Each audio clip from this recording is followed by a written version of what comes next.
Untuk menjawab persoalan ini, cadangan untuk tidak terlibat individu yang aktif dalam politik ini sebagai anggota Suruhanjaya bukanlah sesuatu yang asing. Terdapat juga undang-undang lain seperti Akta Profesion Undang-Undang yang memperuntukkan bahawa individu yang memegang apa-apa jawatan dalam mana-mana parti politik tidak boleh dilantik untuk menjawat jawatan sebagai anggota jawatan kuasa dalam bidang peguam Malaysia. Perkara ini juga tidak bercanggah dengan peruntukan-peruntukan perkara 5, 8 dan 10 Perlembagaan Persekutuan dan telah disahkan oleh Mahkamah Persekutuan dalam kes Siwarasa Rahsia lawan Badan Peguam Malaysia 2010 3 MLJ 507. Pindaan yang dicadangkan ini tidak menghalang mana-mana individu yang terlibat secara aktif dalam politik untuk mengadakan apa-apa perbincangan dengan suakam atau untuk kemukakan apa-apa syur dan cadangan tentang apa-apa perkara berkaitan hak asasi manusia.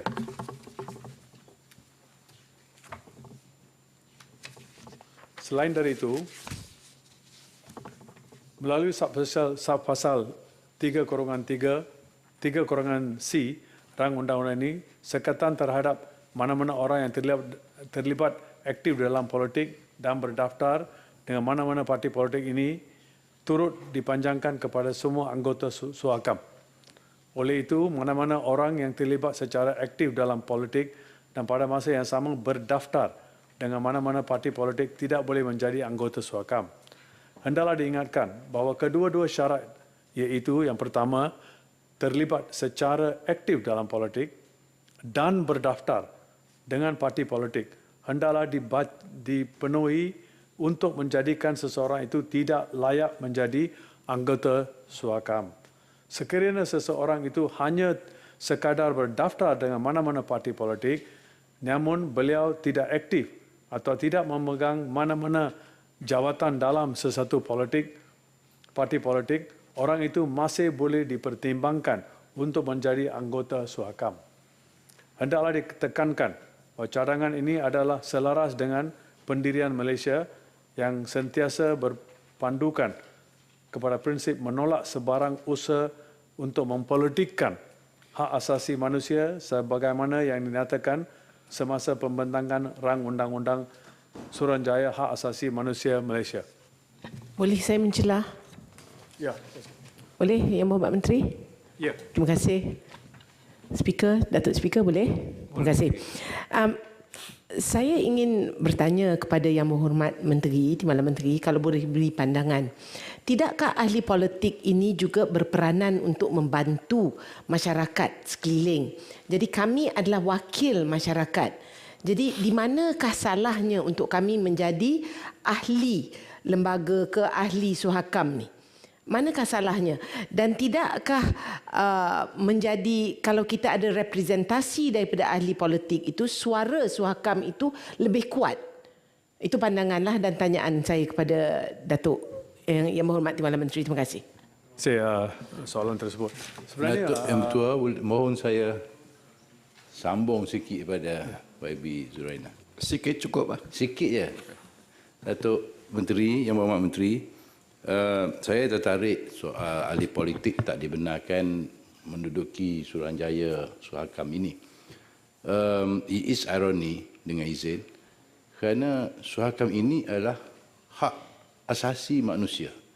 Orang politik pun ada hak asasi juga. Ini you deny dengan izinnya hak asasi orang politik untuk dilantik dalam Suruhanjaya ini.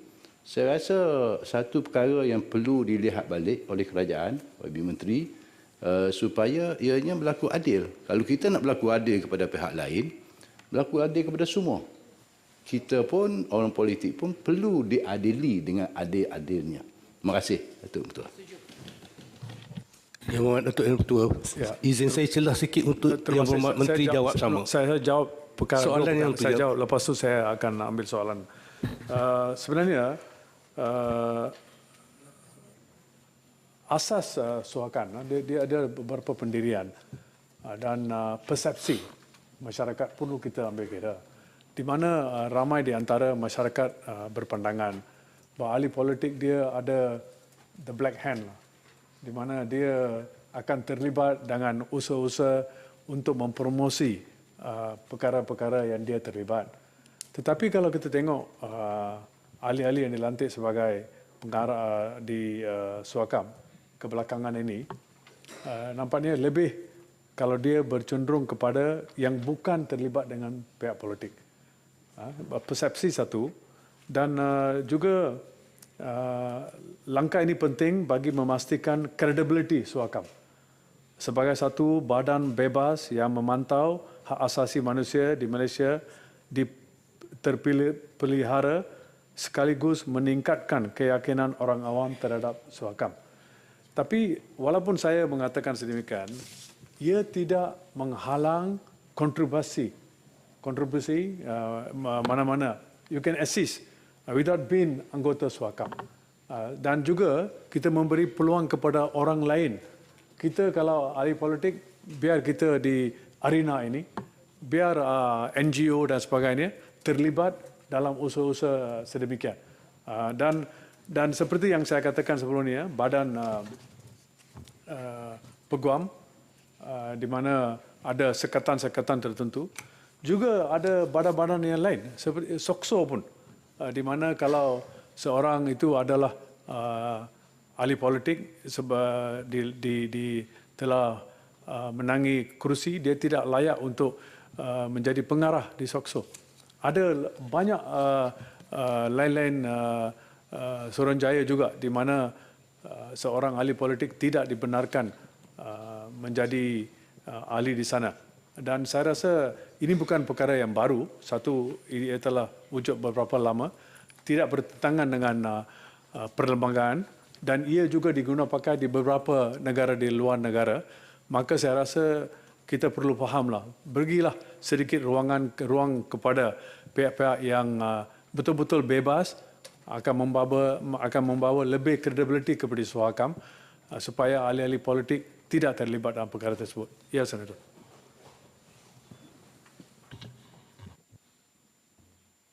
Isu yang besar tadi ialah isu kewibawaan. Dan bila kita menafikan peruntukan, bukan ertinya ahli politik ini nak jawatan tu, tetapi bila kita masukkan peruntukan ini, dia sudah meletakkan satu penapian hak. Macam yang kita, ini dalam negeri, di luar negara, bila kita, ada yang tak pernah terlibat politik pun, tiba-tiba jadi senator, automatically di-consider as politician. Pergi ke bank nak buka akaun pun tak boleh. Itu peruntukan luar negara, kita endorse. Ini peruntukan dalam negara, kita sendiri menafikan hak rakyat biasa yang kemudiannya menjadi bergelar politician kerana dilantik, maka dengan sendirinya dia hilang hak. Tidak bermaksud bahawa kami nak jawatan, tetapi peruntukan itu macam suatu penapian hak asasi juga, apa yang saya sebut tadi. Itu yang saya maksudkan, Yang Berhormat. Terima kasih kepada pandangan Yang Berhormat. Tapi dia ada sekatan seperti yang saya kata sebelum ini, bahawa kehendak Suakam dia betul-betul bebas. Dan jika ahli politik terlibat, itu tidak mencemarkan satu institusi yang benar-benar bernas dan bebas. Dengan mengatakan dia menafikan hak ahli-ahli politik itu tidak benar. Kalau dia aktif, itu dia katakan, dia perlu aktif dan berdaftar. Kalau dia tidak aktif, tetapi berdaftar, dia boleh dicalonkan. Dan dia ada banyak proses selepas tu. Bukan senang saja kalau walaupun layak, orang itu layak, tetapi dia ada beberapa proses yang lain di mana boleh dinafikan. Pandangan Yang Berhormat akan diambil kira. Dan, Menteri, conversely, kalau dia tak berdaftar, tapi aktif politik. Tadi kata kalau dia berdaftar, dia aktif dan berdaftar, tak boleh. Tapi kalau dia aktif tapi tidak berdaftar, contohnya saya bertanding calon bebas menang, tak ada parti, tak jadi ahli, boleh atau tidak? Agak-agak. Tak boleh juga. Kau timlah sikit. Dia dari segi undang-undang dia ada construction and interpretation. Kalau dia ada mischief tu, asas dia adalah aktif dalam politik. Penekanan perlu diberi untuk itu. Jadi bila dia telah bertanding dan menang, maka saya rasa dia semestinya tidak layaklah walaupun dia belum berdaftar di mana-mana organisasi. Itu pandangan sekarang. Saya mengalih ke topik yang lain ya, Mohd Speaker. Keperluan mewujudkan tata laku dan tribunal penyiasatan. Yang Berhormat Senator Puan Rita Sarima, anak Patrick Insol, telah membagikan persoalan mengenai keperluan untuk mewujudkan tata laku dan tribunal penyiasatan. Pengujudan kod tata laku dan tribunal penyiasatan mewujudkan mekanisme semak dan imbang supaya ketulusan dan ketulusan suakam sentiasa terjamin. Dengan adanya kod tata laku dan tribunal penyiasatan ini, sebarang masalah atau pertikaian yang timbul boleh diselesaikan dalam jangka masa yang menasabah, mengambil kira peraturan yang akan diwujudkan melalui perawataan oleh Menteri. Kuasa Menteri untuk mengadakan tata laku tidak akan menjejaskan apa-apa kuasa suakam untuk melaksanakan fungsinya. Sebaliknya, ia bertujuan untuk memastikan anggota-anggota suakam mempamerkan tata laku yang terbaik demi memastikan keyakinan rakyat terhadap integriti dan kredibiliti anggota suakam kekal terpelihara.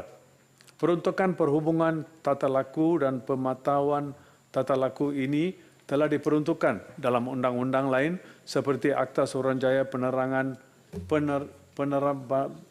Penerbangan Malaysia dan Akta Profesion Undang-Undang 1976. Sebagai contohnya, terdapat beberapa badan berkanun di Malaysia yang turut memperuntukkan lembaga tata tertib, jawatan kuasa aduan, jawatan kuasa penyiasatan dalam akta masing-masing seperti berikut.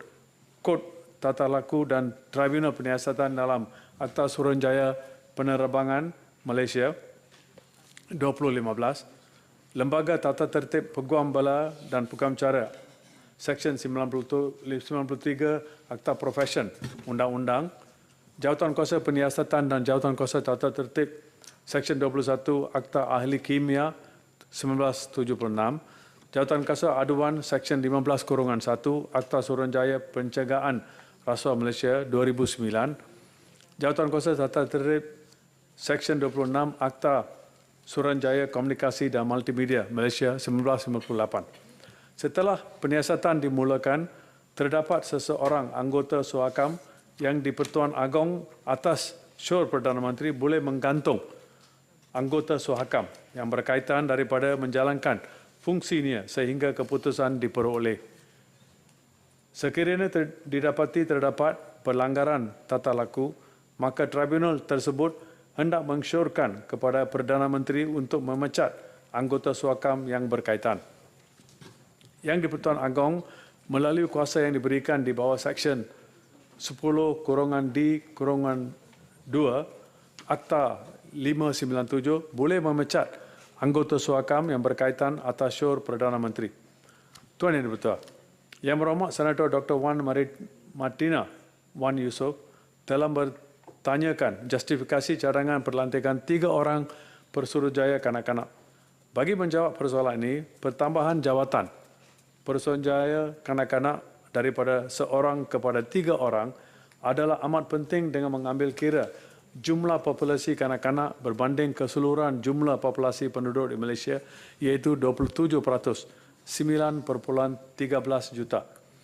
Dengan jumlah yang besar sebegini, sebagai organisasi hak asasi manusia, negara perlu mempunyai jumlah Persuruhjaya kanak-kanak yang bersesuaian dan menasabah supaya fokus dan penelitian dapat diberikan kepada pemantauan hak kanak-kanak secara berterusan, berkesan dan holistik merangkumi Semenanjung, Sabah dan Sarawak. Terdapat keperluan untuk mempunyai 3 orang Persuruhjaya kanak-kanak supaya masing-masing dapat ditempatkan di Semenanjung, Sabah dan Sarawak. Penting di sini untuk dinyatakan bahawa Sabah dan Sarawak perlu mempunyai Pesuruhjaya kanak-kanak yang tersendiri untuk menangani isu kekangan geografi bagi pelaksanaan pemantauan hak kanak-kanak. Pesuruhjaya kanak-kanak di Semenanjung hendaklah menjadi ketua Pesuruhjaya kanak-kanak supaya aturan matlamat dan gerak kerja ketiga-tiga Pesuruhjaya kanak-kanak dapat diselaraskan dengan lancar. Kajian berpandingan dengan negara-negara lain seperti di New Zealand dan Australia telah dilaksanakan sebelum cadangan pengujudan dan pelantikan Pesuruhjaya kanak-kanak dibawa oleh kerajaan. Tuan Yang Dipertua, Yang Berhormat Senator Puan Rita Syarimah, anak Patrick Insol, membangkitkan persoalan sama ada cadangan pindaan kepada Akta 597 ini benar-benar akan memberikan kuasa kepada Suakam yang mengendalikan isu-isu pelanggaran hak asasi manusia termasuk isu hak asasi manusia berkaitan kanak-kanak. Bagi menjawab persoalan ini, Suakam merupakan satu badan berkanun yang ditubuhkan di bawah Akta Suruhanjaya Hak Asasi Manusia 1999 yang bertujuan untuk melindungi dan memajukan hak asasi manusia di Malaysia selaras dengan fungsi dan kuasanya di bawah Seksyen 4 Akta 597. Antara fungsi dan kuasa Suakam sebagaimana di bawah Seksyen 4 Akta 597 termasuklah A. Untuk menumpuk kesedaran dan menyediakan pendidikan yang berhubungan dengan hak asasi manusia dan untuk mengadakan penyelidikan dengan mengendalikan program seminar dan bengkel untuk menyebarkan dan mengendarkan hasil penyelidikan untuk menasihati, untuk advice dan membantu kerajaan dalam merumuskan perundangan dan arahan serta tata cara pentadbiran dan mensyorkan langkah-langkah yang perlu yang hendak diambil dalam perkara mengenai hak asasi manusia. C. Untuk mengkaji dan memutuskan apa-apa pelanggaran hak asasi manusia berikut peruntukan akta. Dan D. Untuk mengeluarkan pernyataan awam mengenai hak asasi manusia apabila perlu. Oleh yang demikian, ia sememangnya tidak dihasratkan untuk bertindak sebagai satu badan penguatkuasaan enforcement agency sebagaimana agensi penguatkuasaan yang lain seperti Polis Diraja Malaysia dan Suruhanjaya Pencegahan Rasuah Malaysia yang diperuntukkan dengan kuasa penguatkuasaan di bawah akta masing-masing.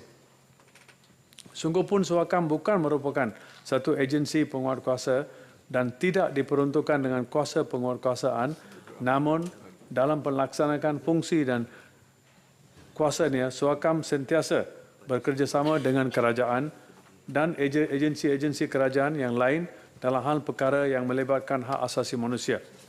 Sebagai sebuah institusi hak asasi kebangsaan, Suakam ditubuhkan dengan semangat advokasi yang bertujuan untuk mempengaruhi pendapat umum dan akhirnya memastikan kerangka perundangan dan dasar-dasar negara secara keseluruhannya selaras dengan piawaian hak asasi manusia. Peruntukan di dalam Akta Suakam bukanlah blanket provisions yang boleh menyelesaikan semua masalah hak asasi manusia. Oleh itu, Suakam memerlukan kerjasama daripada semua pihak termasuk kementerian, badan bukan kerajaan dan masyarakat madani bagi menjayakan agenda hak asasi manusia di Malaysia. Malah bagi membuktikan komitmen kerajaan dalam menghormati fungsi Suakam sebagaimana yang diperuntukkan dalam Akta 597, kerajaan telah bersetuju untuk memasukkan subsection 13/3 baru ke dalam Akta 597, iaitu sekiranya Suakam mendapati bahawa terdapat pelanggaran mana-mana hak asasi manusia dan pelanggaran hak asasi manusia itu telah dirujuk oleh Suakam kepada mana-mana orang atau pihak berkuasa yang dirujuk itu hendak memaklumkan Suakam mengenai apa-apa tindakan yang telah diambil olehnya berhubung dengan pelanggaran hak asasi manusia itu. Cadangan pindahan kepada Akta Suruhanjaya Hak Asasi Manusia Malaysia 1999 merupakan satu langkah untuk mengukuhkan lagi fungsi dan kuasa Suakam. Sebagai contoh, pindahan kepada Seksyen 4 memperluas bidang kuasa kepada Suakam untuk melaksanakan pemantauan di kawasan selain tempat tahanan. Ia juga memberi dengan izin clariti kepada fungsi Suakam dalam hal ini. Mengikut pindahan ini juga, Suakam tidak boleh dihalang oleh mana-mana pihak jika Suakam telah mengikuti undang-undang sedia ada dan garis panduan yang telah ditetapkan oleh agensi kerajaan yang berkaitan. Selain itu, cadangan pindahan Akta 597 ini akan turut melibatkan pemerkasaan pejabat Suruhanjaya Kanak-Kanak Office of the Children's Commissioner OCC melalui pelantikan seorang ketua Persuruhjaya Kanak-Kanak dan 2 orang Persuruhjaya Kanak-Kanak serta 2 kuasa tambahan Suruhanjaya untuk lebih pemeliharaan hak agensi golongan kanak-kanak di Malaysia secara khususnya. Tuan Yang Dipertua, Yang Berhormat Senator Dr. Wan Martina Wan Yusof telah mempertanyakan mengenai penglibatan aktivis NGO dan CSO. Bagi menjawab persoalan ini, sebagai sebuah entiti bebas, fungsi antara lain sebagai jambatan di antara kerajaan dan NGO, agensi-agensi kerajaan diberi mandat bagi pelaksanaan perlindungan hak asasi tapi memerlukan sokongan daripada NGO bagi mengadakan perkhidmatan sokongan. Ini dapat dilakukan dengan adanya proses pemetahan perkhidmatan kepada kanak-kanak agar tidak berlaku overlapping dan maksimumkan perkhidmatan yang ditawarkan.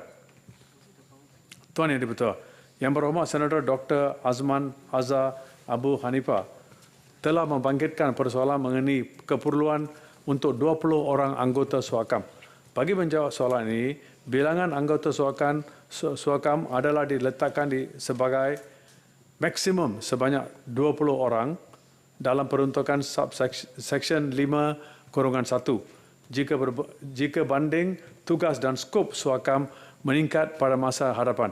Namun demikian, pada masa sekarang, bilangan anggota Suakam adalah seramai 9 orang sahaja.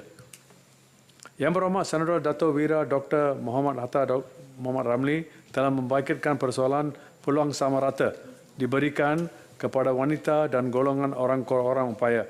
Bagi menjawab persoalan ini, pihak Bahagian Hal Ehwal Undang-Undang JPM selaku urus setia Jawatankuasa Pemilihan akan memastikan supaya calon-calon daripada kedua-dua kategori akan diberi peluang. Perkara ini akan dibuat secara pentadbiran dan tidak perlu sebarang pindahan undang-undang.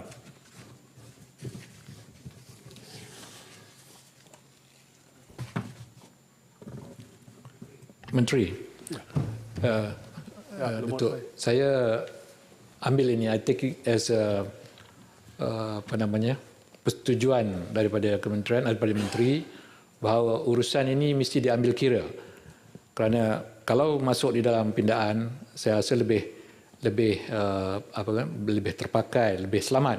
Tapi kalau ada janji yang boleh kita pegang, kita boleh terima bahawa tidak akan ada overlap. Artinya 30% wanita ini tidak termasuk wakil daripada OKU. Faham? Boleh? Artinya kalau OKU itu satu orang lagi wanita, maka dia lebih daripada 30% lah.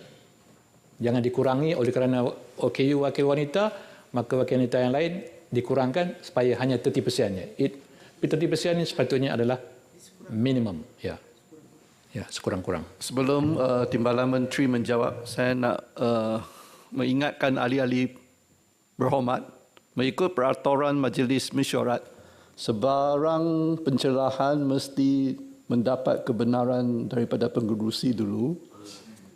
Dan baru pengurusi tanya Menteri Timbalan Menteri nak jawab atau tidak, dan baru bagi laluan. Terima kasih. Okay, saya ulang balik. Sekali lagi tak payah. Tak payah. Tak payah. Timbalan Menteri. Yang berhormat Senator, pandangan yang berhormat itu lebih dari ikhlas. Saya percaya perkara itu akan diambil kira oleh kementerian dan usul akan dibuat kepada apa yang dicadangkan oleh Yang Berhormat.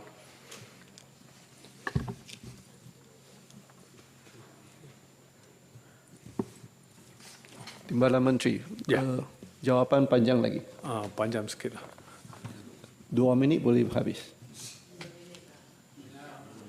Sedikit saya cuba. Uh, Yang Berhormat Datuk Seri Profesor Emeritus Dr. Awang bin Sarayan telah membangkitkan persoalan mengenai mekanisme untuk menegaskan maklumat yang diterima berkaitan dengan komunikasi dengan kanak-kanak. Bagi menjawab soalan ini, Suakam dalam proses membina mekanisme yang bersesuaian bagi menegaskan maklumat yang diterima dan kelulusan terhadap mandat untuk kanak-kanak berkomunikasi secara terus dengan Pesuruhjaya dalam akta ini akan membolehkan Suakam memperolehi otoriti untuk menubuhkan mekanisme ini. Yang Berhormat Senator Tuan Haji Hussein Ismail telah membangkitkan persoalan formula allowance kepada anggota-anggota Suakam. Bagi menjawab persoalan ini, allowance yang diberikan akan ditentukan oleh Perdana Menteri. Untuk makluman Yang Berhormat, bagi memberi allowance melalui Seksyen 8 Akta 597 ini, allowance yang diberi adalah atas asas bahawa anggota Suakam adalah bertugas secara separuh masa, part-time. Namun demikian, pihak bahagian hal ehwal undang-undang Jabatan Perdana Menteri dalam proses menyediakan rangka allowance baru bagi anggota Suakam untuk bertimbangan Kementerian Kewangan MOF dan Jabatan Perkhidmatan Awam. Yang Berhormat, Tuan Manolan Mohamad telah membangkitkan persoalan mengenai tempoh dan kriteria anggota Suakam. Bagi menjawab persoalan ini, Seksyen 5/4 tempoh Pesuruhjaya adalah selama 3 tahun dan layak untuk dilantik semula dalam tempoh 3 tahun lagi. Seterusnya, walaupun tidak dinyatakan secara jelas bahawa perlu ada wakil orang asli dalam keanggotaan Suakam, namun ini tidak menghalang wakil orang asli untuk menjadi anggota Suakam dengan syarat orang itu memenuhi kriteria lain seperti warga negara Malaysia dan mempunyai pengalaman dan pengetahuan dalam hal perkara dan hak asasi manusia. Tuan Yang Dipertua, secara kesimpulannya saya habiskan di sini. Melalui cadangan pindaan Akta 597 ini, Kerajaan Perpaduan yakin bahawa ekosistem pemeliharaan hak asasi manusia di Malaysia akan bertambah baik dan Suruhanjaya ini akan dapat menjalankan kuasa dan fungsinya dengan lebih efektif. Sekali lagi saya ingin menyampaikan setinggi-tinggi penghargaan kepada ahli-ahli yang berhormat yang telah mengambil bahagian dan juga yang tidak mengambil bahagian dan akan memberi sokongan hari ini dalam perbahasan ke atas rang Undang-Undang Suruhanjaya Hak Asasi Manusia 2023. Segala isu yang tidak sempat saya jawab atau huraikan dalam ucapan penggulungan ini akan dijawab secara bertulis dan pihak kerajaan mengambil maklum semua saranan dan cadangan yang telah dikemukakan oleh ahli-ahli yang berhormat sekalian. Terima kasih. Terima kasih Timbalan Menteri di Jabatan Perdana Menteri. Ahli-ahli yang berhormat, sekarang saya kemukakan masalah kepada majlis bagi diputuskan. Masalahnya ialah bahawa rang undang-undang ini dibaca kali yang kedua sekarang. Ahli-ahli yang berhormat yang bersetuju kata bersetuju. Yang tidak bersetuju kata tidak. Tak ada. Lebih suara yang bersetuju rang undang-undang ini dibacakan kali yang kedua sekarang.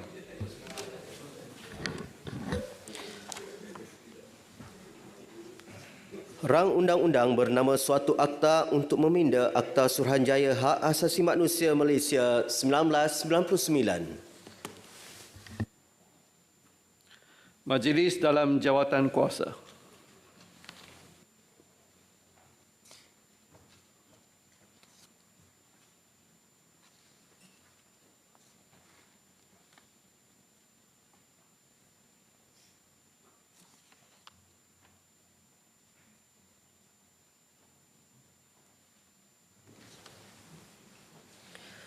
Fasal-fasal 1 hingga 11. Fasal-fasal 1 hingga 11 jadi sebahagian daripada rang undang-undang.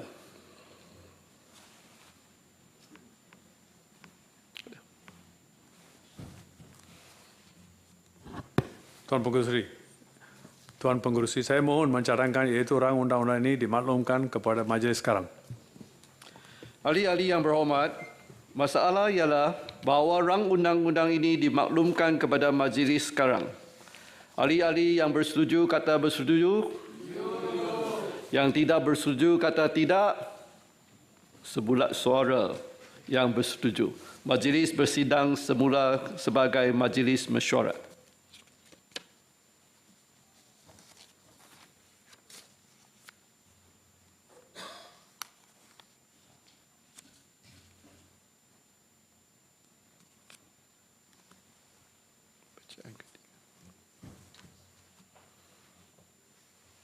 Tuan Ketua, saya mohon memaklumkan bahawa rang undang-undang bernama satu akta untuk meminda Akta Suruhanjaya Hak Asasi Manusia Malaysia 1999 telah ditimbangkan dalam jawatan kuasa dan telah dipersetujukan tanpa pindaan. Saya mohon mencadangkan iaitu rang undang-undang ini dibacakan kali yang ketiga dan diluluskan sekarang. Ada siapa penyokong? Datuk Yang di-Pertua, saya pohon menyokong. Masalahnya ialah bahawa rang undang-undang ini dibaca kali yang ketiga dan diluluskan sekarang. Ahli-ahli yang berhormat yang bersetuju kata bersetuju. Yang tidak bersetuju kata tidak. Lebih suara yang bersetuju. Rang undang-undang ini dibaca kali yang ketiga dan diluluskan sekarang.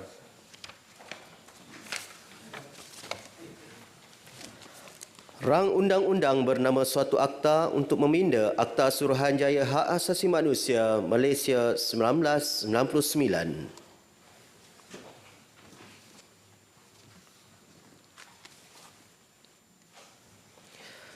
DR 38/2023 Rang Undang-Undang Bantuan Bersama dalam Perkara Jenayah Pindaan 2023.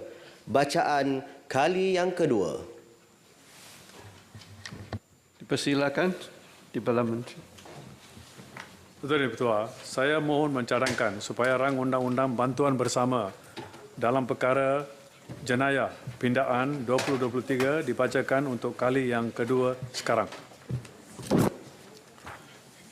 Tuan Ketua, untuk makluman ahli-ahli yang berhormat, rang undang-undang Akta Bantuan Bersama dalam perkara jenayah pindaan 2023 ini telah diluluskan di Dewan Rakyat pada 21 Mac 2024. Akta Bantuan Bersama dalam perkara jenayah 2002, Akta 621 merupakan satu undang-undang khusus untuk membolehkan Malaysia memperoleh dan memberi bantuan bersama dalam perkara jenayah dengan negara lain. Akta 621 telah memainkan peranan yang penting dalam membolehkan Malaysia mendapatkan dan memberikan bantuan bersama dalam perkara jenayah bagi maksud berkongsi keterangan evidence untuk tujuan siasatan dan pendakwaan. Malaysia memerlukan undang-undang yang mantap yang membolehkan kerjasama antara negara bagi membenteras jenayah rentas sempadan yang semakin hari menjadi lebih kompleks dan rumit. Saya percaya dengan cadangan pindaan kepada Akta 621 ini, ia dapat meluaskan skop bantuan Malaysia untuk memberi dan memperoleh bantuan bersama dalam perkara jenayah dengan negara asing.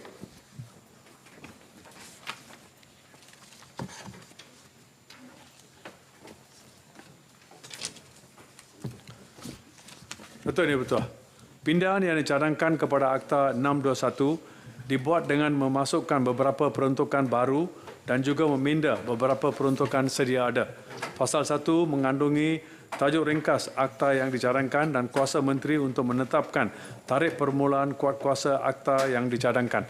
Pasal 2 bertujuan untuk meminda Seksyen 2 Akta 621.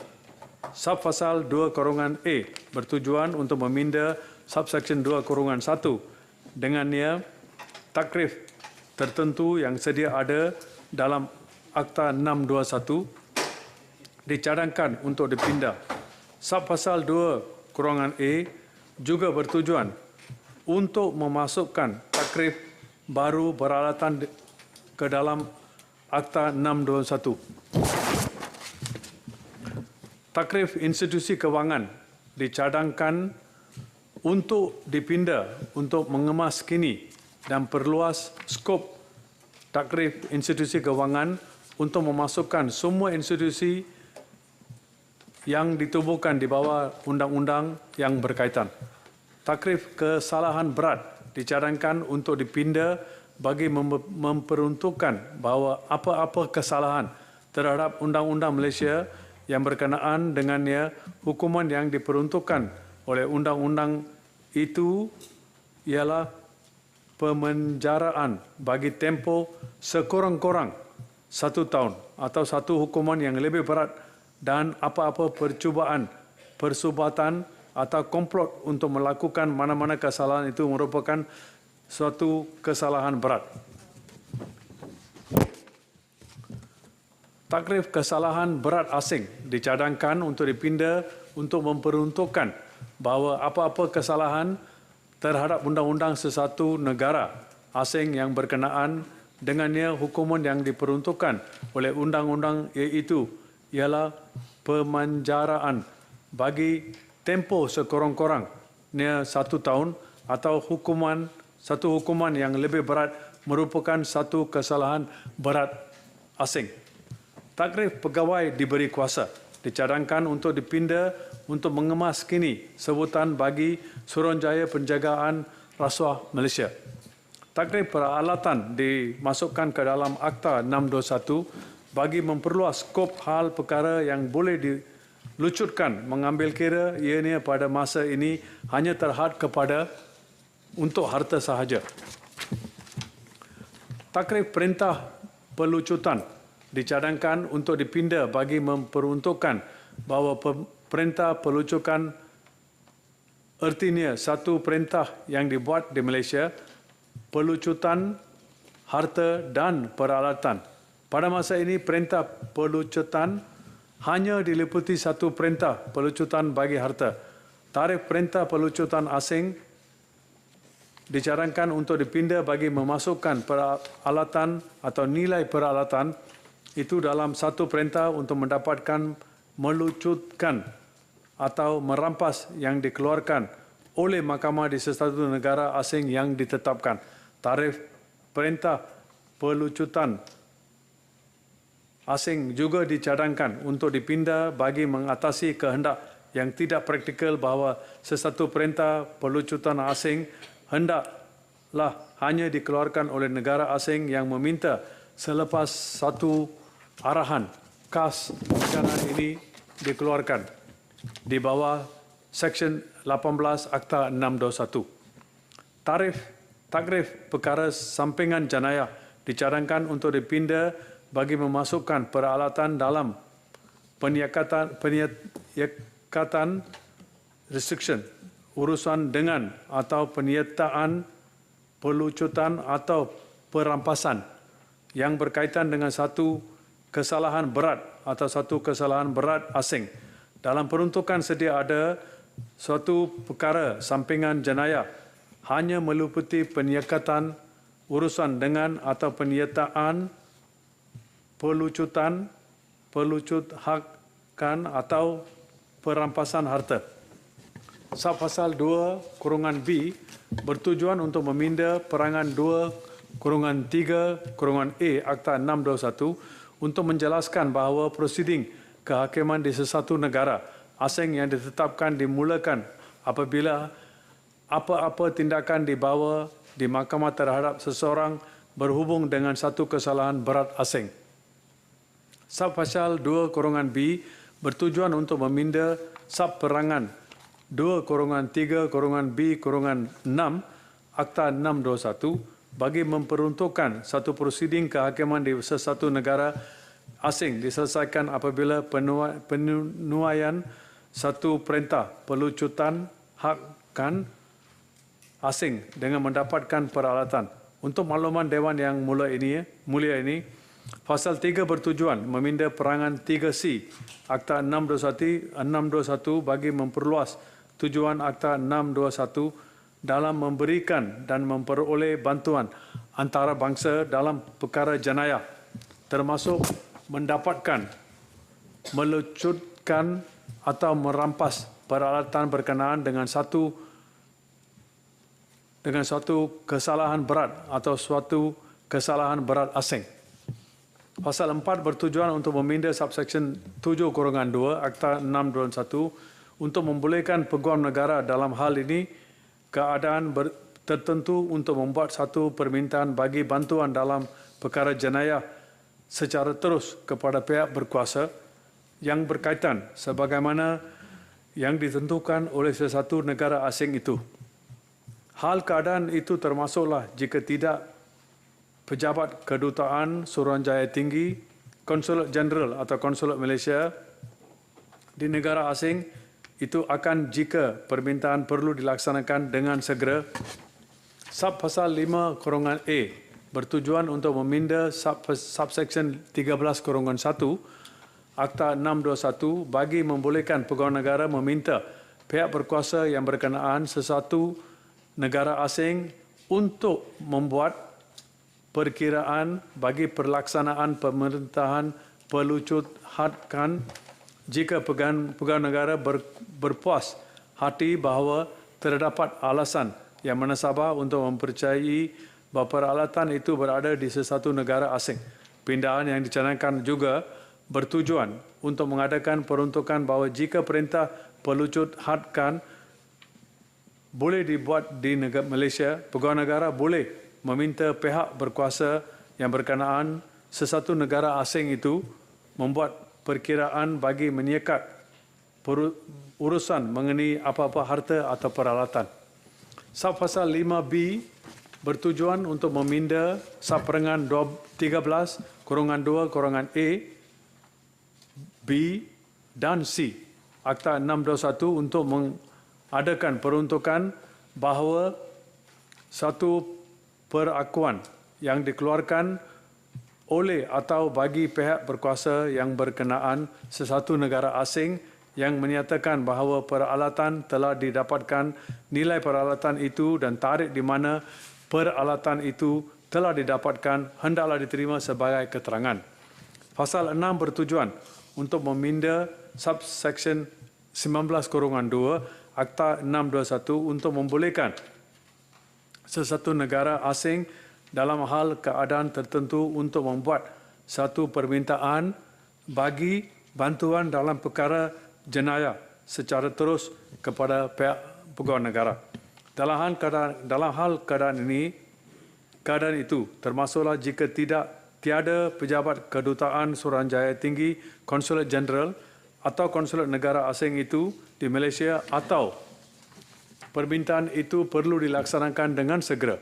Pasal 6 juga bertujuan untuk meminda subperangan 19(3)(3)(C)(3) Akta 621 untuk mengadakan peruntukan jika permintaan oleh sesuatu negara asing yang ditentukan kepada Malaysia yang untuk bantuan dalam perkara jenayah berhubung dengan pengesahan peralatan permintaan itu hendaklah disertakan dengan lokasi dan perihalan peralatan itu.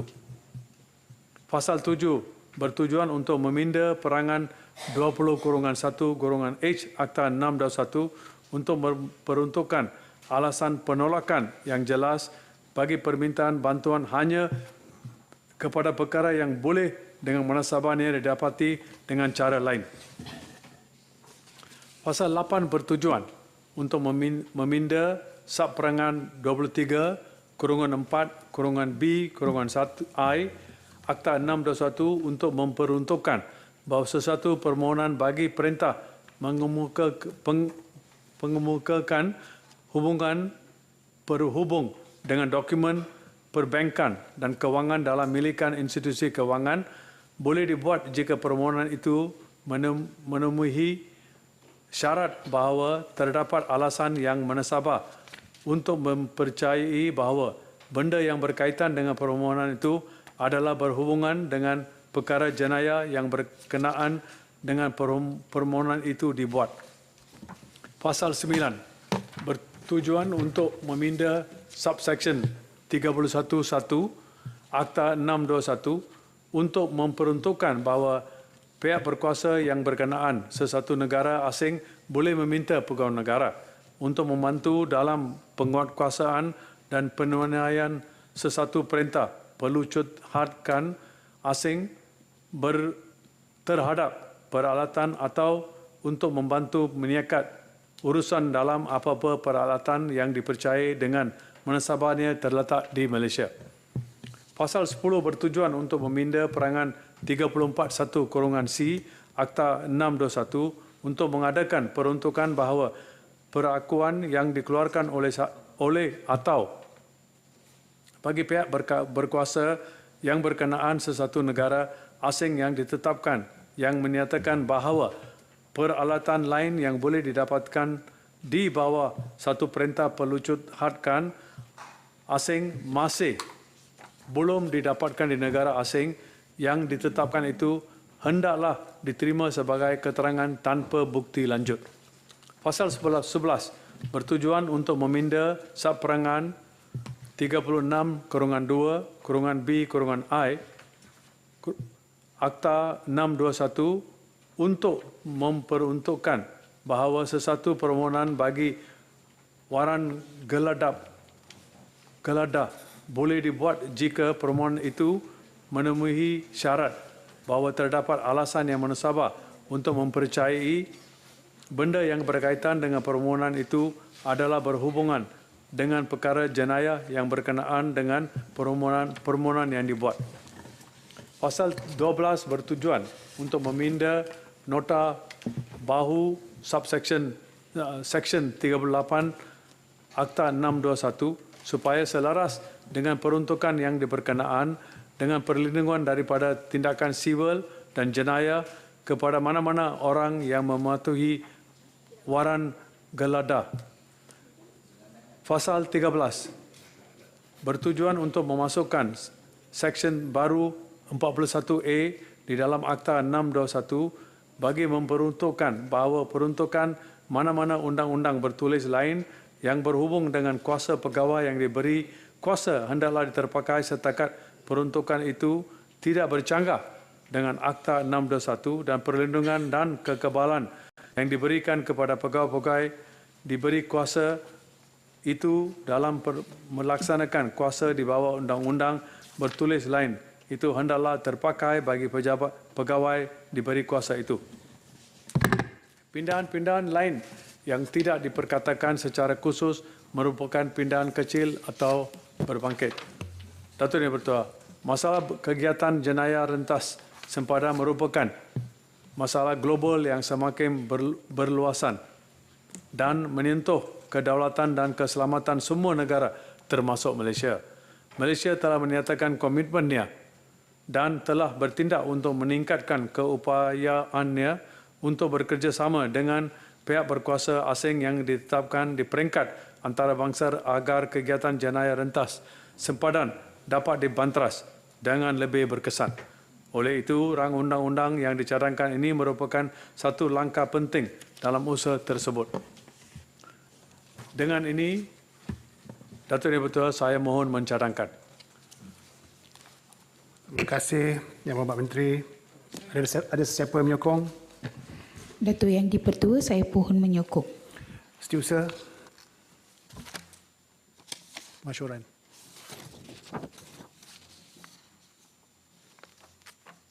Peraturan Mesyuarat 11.5. Pemasyuran oleh Tuan Yang di-Pertua. Ahli yang berhormat, selaras dengan peruntukan mesyuarat 11-5, saya hendak menetapkan bahawa Majlis Dewan Negara hari ini tidak akan ditangguhkan sehingga selesai diputuskan dan diluluskan DR 37/2023 Rang Undang-Undang Lembaga Lebuh Raya Malaysia Pemerdananan Pindaan 2023 dan selepas itu Majlis Mesyuarat akan ditangguhkan sehingga jam 10 pagi hari Rabu 3 April 2024. Ahli yang berhormat, masalah di hadapan majlis adalah satu akta untuk meminda akta bantuan bersama dalam perkara jenayah 2002. Dibacakan kali yang kedua sekarang dan terbuka untuk dibahaskan. Ahli yang berhormat, di hadapan saya ini ada seramai 8 orang ahli yang hendak berbahas. Memandangkan jam sudah sampai jam 5 petang, maka saya membuat ketetapan 5 minit seorang. 8 orang ini diberikan 5 minit seorang untuk berbahas. Jadi dengan itu saya mempersilakan Yang Berhormat Senator Puan Susan Cemrai Ending. Salam sejahtera dan salam Malaysia Madani. Terima kasih Datuk Seri Yang di-Pertua atas peluang yang diberi untuk saya membahas RUU ini. Pindaan ini adalah sesuatu yang amat baik kerana ianya memberi isyarat bahawa Malaysia sentiasa bersedia dan alert dengan izin kepada kenaikan jumlah jenayah rentas sempadan yang sudah menjadi lebih canggih dan kompleks. Oleh sebab itu, RUU ini telah memperlihatkan kepada beberapa penambahbaikan substansial kepada Akta Ibu iaitu Akta 621. Ini akan memastikan negara lebih berdaya untuk membentras jenayah rentas sempadan dan juga pada masa yang sama memberi kerjasama rentas sempadan kepada negara asing dalam usaha memburu, menyiasat dan mendakwa penjenayah. Semestinya untuk membentras jenayah rentas sempadan, semua ini memerlukan kecekapan dan kerangka undang-undang yang sesuai, terutamanya untuk memudahkan perkongsian maklumat sensitif termasuk maklumat yang rahsia, intelligence gathering dengan izin dan pengumpulan keterangan, evidence. Pada masa yang sama, semua ini juga perlu perlindungan bersesuaian untuk melindungi maklumat sensitif dan juga melindungi keselamatan negara. Jadi saya amat menyokong pindaan ini, cuma saya mohon penjelasan kepada beberapa perkara. Saya mahu menyentuh tentang kes pemerdagangan manusia. Apakah bentuk kerjasama prosedur jenayah yang telah atau sedang dijalinkan di antara Malaysia dengan negara seperti Thailand, Cambodia dan Myanmar memandangkan ramai rakyat Malaysia ditipu oleh sindiket pemerdagangan manusia, dipaksa menjadi scammers dan sebagainya, dan penjenayah ini mempunyai modus operandi dengan izin yang tertentu dan bertapak di negara tersebut. Adakah negara seperti Myanmar, Thailand atau Cambodia memberi kerjasama seperti dari segi ekstradisi, mengumpul keterangan, intelligence gathering dengan izin dan sebagainya untuk memastikan penjenayah ini boleh dibawa ke muka pengadilan. Saya juga ingin tahu tentang kekangan-kekangan dari segi pelaksanaan prosedur jenayah dalam usaha negara membentras jenayah serius lain seperti pengubalan wang haram, pengedaran dadah, jenayah cyber, jenayah kewangan dan sebagainya. Bagaimanakah pindaan ini nanti akan membantu dalam memudahkan penyiasatan dan pendakwaan penjenayah-penjenayah yang melakukan jenayah terhadap rakyat kita yang bertapak di negara asing? Dari segi tenaga manusia pula, saya ingin bertanya sama ada kaki tangan kita yang terlibat di dalam menguatkuasakan undang-undang dan juga para kaki tangan kehakiman yang terlibat di dalam prosiding bantuan bersama ini, adakah mereka diberi latihan yang mencukupi untuk memperbaiki pemahaman mereka terhadap jenayah yang kompleks ini, termasuk maklumat operasi sindiket serta kerangka-kerangka undang-undang yang melibatkan kerjasama antarabangsa. Dari segi kerjasama pula, bagaimanakah kerjasama dan perkongsian kita dengan agensi penguatkuasa undang-undang negara luar dan organisasi antarabangsa? Saya juga ingin tahu berkenaan dengan investment atau pelaburan di dalam teknologi canggih seperti data analytics, digital forensics dan encryption teknologi dengan izin untuk memudahkan pengumpulan dan analisis dan pertukaran keterangan digital di dalam penyiasatan rentas sempadan.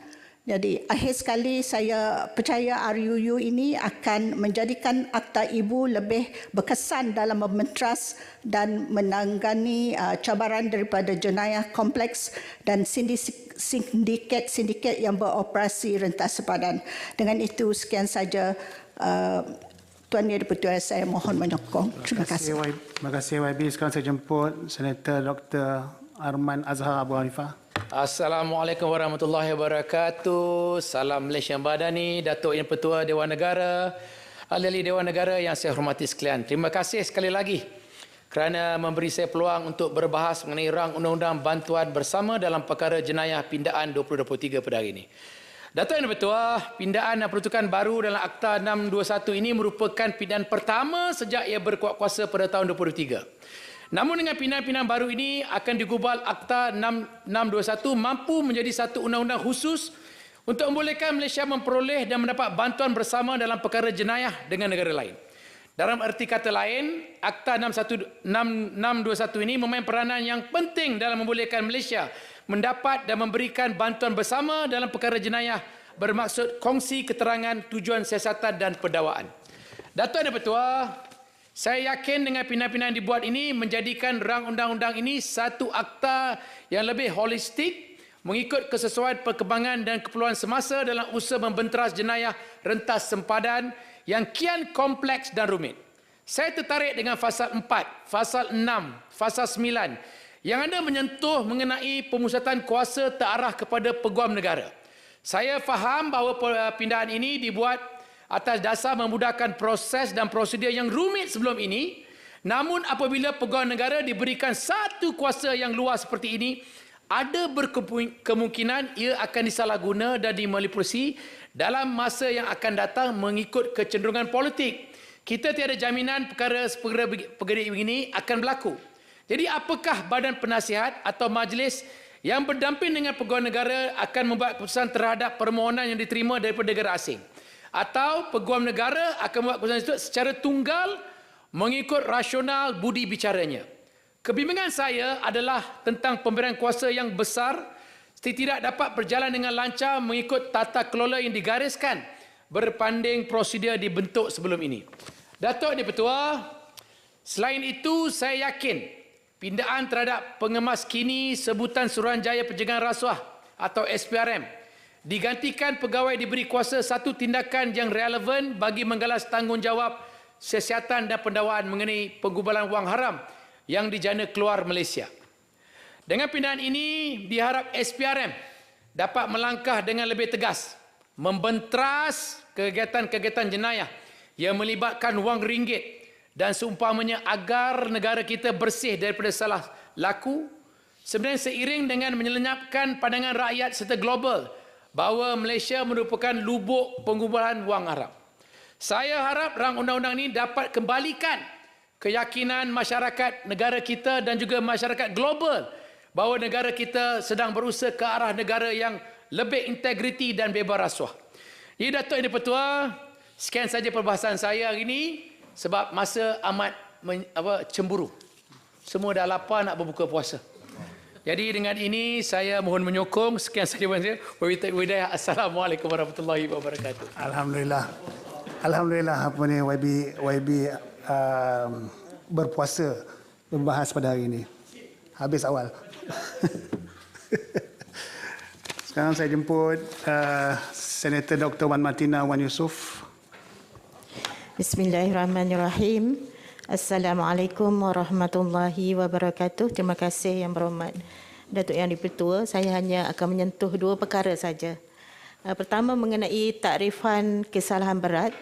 Fasa 2, takrif kesalahan berat dicadangkan untuk dipinda bagi memperuntukkan apa-apa kesalahan terhadap Undang-Undang Malaysia yang berkenaan dengan hukuman yang diperuntukkan oleh undang-undang itu ialah pemenjaraan bagi tempoh sekurang-kurangnya 1 tahun atau suatu hukuman yang lebih berat dan apa-apa percubaan, persubahatan atau komplot yang untuk melakukan mana-mana kesalahan itu merupakan suatu kesalahan berat. Persoalan saya, apakah langkah proaktif kerajaan berhubung siasatan kes terutama bagi kes kesalahan berat yang melibatkan jenayah bersifat rentas sempadan seperti sindiket keganasan, pemerdagangan manusia atau penyeludupan dadah di mana ia memerlukan bantuan bersama dalam perkara jenayah. Yang kedua, mengenai permohonan bantuan undang-undang bersama merujuk fasa 4 meminda subsection 7/2 Akta 621 untuk membolehkan peguam negara dalam keadaan tertentu membuat permintaan bagi bantuan dalam perkara jenayah secara terus kepada pihak berkuasa berkaitan sebagaimana yang ditentukan oleh negara asing, termasuk jika tiada pejabat kedutaan, Suruhanjaya Tinggi, Konsulat Jeneral ataupun Konsulat Malaysia di negara asing atau jika permintaan perlu dilaksanakan dengan segera. Persoalan saya, apakah kengkangan utama yang dikenapasti dari segi permohonan bantuan undang-undang bersama atau mutual legal assistance dengan izin antara Malaysia dengan negara lain melalui pejabat peguam negara sehingga kini? Ini termasuk cabaran dari sudut perundangan jenayah, misalnya melibatkan situasi di mana pihak berkuasa luar tidak dapat memberikan kerjasama sepenuhnya apabila dimohon oleh kerajaan untuk merakamkan percakapan saksi dari negara terbabit ataupun kes ekstradisi dan sebagainya. Dan apakah pendekatan yang diambil oleh kerajaan dalam menangani cabaran ini? Seterusnya, apakah usaha kerajaan terutama dalam menghadapi masalah kesukaran memperoleh dokumen daripada pihak berkuasa asing dalam kes bantuan undang-undang bersama bagi membantu kes domestik, misalnya proses pembuktian dokumen yang rumit, membabitkan transaksi keuangan keluar negara di mana ia memerlukan koordinasi antara agensi penguatkuasa seperti SPRM dengan pihak agensi penguatkuasa asing? Dan apakah tindakan yang boleh diambil misalnya jika SPRM tidak berjaya mendapat kerjasama pihak luar negara ataupun bidang kuasa asing atas sebab-sebab tertentu yang boleh menjejaskan siasatan kes. Dengan itu saya mohon menyokong Datuk Yang Dipertua. Sekian, terima kasih. Terima kasih Yang Berhormat kerana memahami keadaan. Sekarang saya jemput Datuk Nuraini Idris. Assalamualaikum warahmatullahi taala wabarakatuh. Terima kasih Datuk Yang Dipertua di atas ruang yang diberikan kepada saya untuk bersama-sama mengambil bahagian dalam perbahasan rang undang-undang ini. Saya melihat cadangan pindaan rang undang-undang ini lebih bersifat teknikal dan untuk penambahbaikan peruntukan Akta 621 dalam memberi bantuan bersama dalam perkara jenayah di antara Malaysia dan negara lain. Namun ada beberapa isu yang saya ingin bangkitkan di sini. Perbuatan jenayah yang melibatkan individu warga negara asing memerlukan kerjasama di antara sesebuah negara asing dan Malaysia menerusi peranan badan penguat kuasa atau yang disebut sebagai pegawai diberi kuasa dalam Seksyen 2 Akta 621 ini. Undang-undang yang diwujudkan pada tahun 2002 ini secara dasarnya mempunyai kredibiliti untuk menoktahkan atau menghalang kemarahan satu-satu kegiatan jenayah berskala antarabangsa yang melibatkan individu warga negara Malaysia atau individu warga negara asing sebagai pelaku maupun pengkomplot. Menerusi kuat kuasa Seksyen 4, pegawai diberi kuasa diperuntukkan dengan mandat untuk bekerjasama dengan mana-mana badan penguat kuasa antarabangsa. Sebagai contoh, seperti yang berlaku pada bulan Mac tahun 2022, Jabatan Siasatan Jenayah Komersial Polis Diraja Malaysia telah mengantar pasukan penyiasat ke Singapura untuk melakukan siasatan lanjutan bagi kes penerimaan dana 1MDB oleh suami kepada bekas Gabner Bank Negara. Siasatan tersebut melibatkan kerjasama dengan pasukan polis Singapore Police Force yang telah bersetuju untuk mengemukakan maklumat yang berkaitan atas dasar on intelligence basis. Kerjasama di antara PDRM dengan Polis Singapura dalam siasatan kes tersebut menyerlahkan lagi kepentingan pindaan Seksyen 7 Subseksyen 2 yang memperuntukkan bahawa Malaysia menerusi peguam negara boleh memohon secara terus kepada pihak berkuasa negara asing untuk mendapatkan bantuan dalam hal-hal berkaitan jenayah seperti urusan penyiasatan. Pindaan tersebut adalah relevan dan signifikan terhadap cabaran masa kini yang dihadapi oleh pegawai diberi kuasa seperti PDRM dalam melaksanakan siasatan lanjutan terhadap mana-mana individu yang berada di negara asing. Sehubungan dengan itu, sejajar dengan pindaan peruntukan tersebut, saya berpandangan bahawa pihak penguatkuasa atau pegawai diberi kuasa, khususnya Suruhanjaya Pencegahan Rasuah Malaysia SPRM, sewajarnya memeterai jalinan kerjasama rasmi dengan badan anti rasuah di negara-negara asing agar ianya dapat meningkatkan keberkesanan dalam satu-satu tugas penyiasatan jenayah yang melibatkan individu yang berada di sesebuah negara asing atau sebaliknya. Pandangan ini sejajar dengan pindaan Seksyen 41A yang menjelaskan bahawa mana-mana undang-undang bertulis berkenaan kuasa pegawai diberi kuasa boleh digunapakai dalam menjalankan bantuan bersama dalam perkara jenayah. Bercakap tentang kerjasama dengan Badan Penguatkuasa Negara Asing, saya ingin menzahirkan sokongan saya kepada jalinan kerjasama yang dibentuk oleh SPRM bersama Suruhanjaya Pencegahan Rasuah Kebangsaan NACC Thailand. Kerjasama yang memfokuskan pembenterasan rasuah di sempadan kedua-dua negara merupakan satu anjakan dalam memperkasakan serta memperluas usaha memerangi jenayah rasuah yang melibatkan negara asing. Ketua Pengarah NACC telah menyatakan kesediaan NACC untuk membantu SPRM dalam aspek pemberian maklumat dan risikan. Kesediaan yang dibina menerusi usaha-sama antara dua agensi anti rasuah tersebut berupaya melancarkan satu-satu perjalanan siasatan yang selama ini mungkin dirumitkan dengan pelbagai bentuk cabaran komunikasi rentas sempadan. Komunikasi dua hala yang erat dengan sesebuah agensi penguatkuasa negara asing akan memudahkan lagi urusan pegawai diberi kuasa untuk menjalankan siasatan jenayah bagi maksud pindaan Seksyen 7 Subseksyen 2. Berhubung dengan perkara-perkara yang saya bangkitkan tadi, saya ingin bertanyakan persoalan untuk maklum balas daripada YB Menteri. Pertama, berapakah jumlah kes siasatan jenayah yang melibatkan warga negara Malaysia di negara asing sejak Akta 621 ini dikuatkuasakan pada tahun 2002? Daripada jumlah tersebut, berapakah jumlah kes yang diklasifikasikan sebagai selesai dengan bantuan pihak penguatkuasa negara asing? Dan minta YB Timbalan Menteri menyatakan satu kes tumpuan yang menjelaskan klasifikasi tersebut. Dan kedua, apakah bentuk kerjasama yang pernah dilaksanakan oleh PDRM dan SPRM bersama pihak penguatkuasa negara asing dalam menyiasat kes-kes jenayah yang melibatkan warga negara asing di negara ini, dan bagaimanakah kerjasama tersebut telah berjaya menyelesaikan kesalahan berat asing yang memerlukan waran penggeledahan premis yang dimaksudkan dalam pindaan Seksyen 36 Subseksyen 2 (B)(1).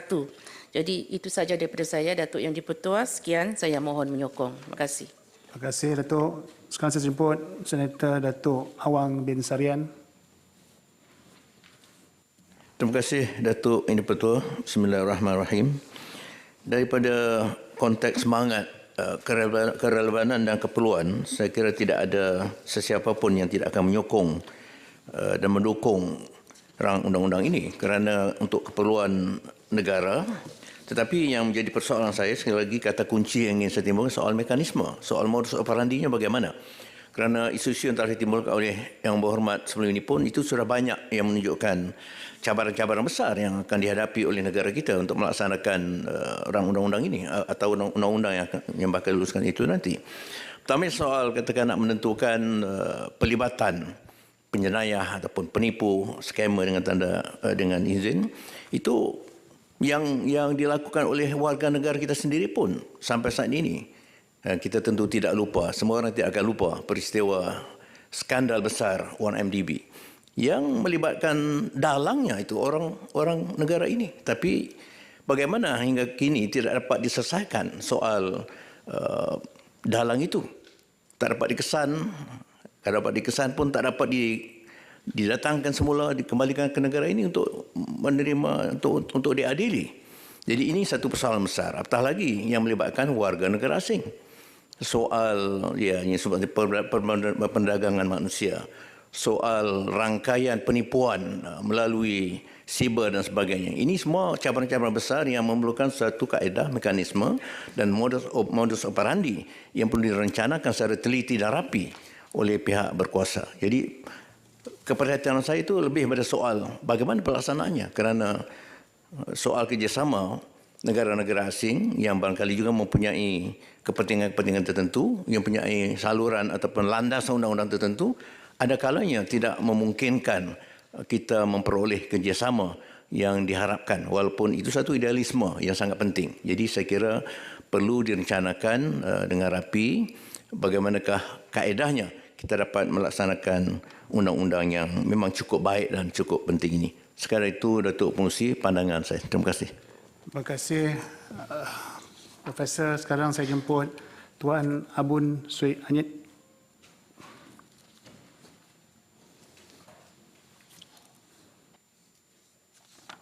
Terima kasih Datuk Yang di-Pertua, kerana sekali lagi saya ingin membahaskan undang-undang yang berkaitan dengan Akta Bantuan Bersama dalam perkara jenayah.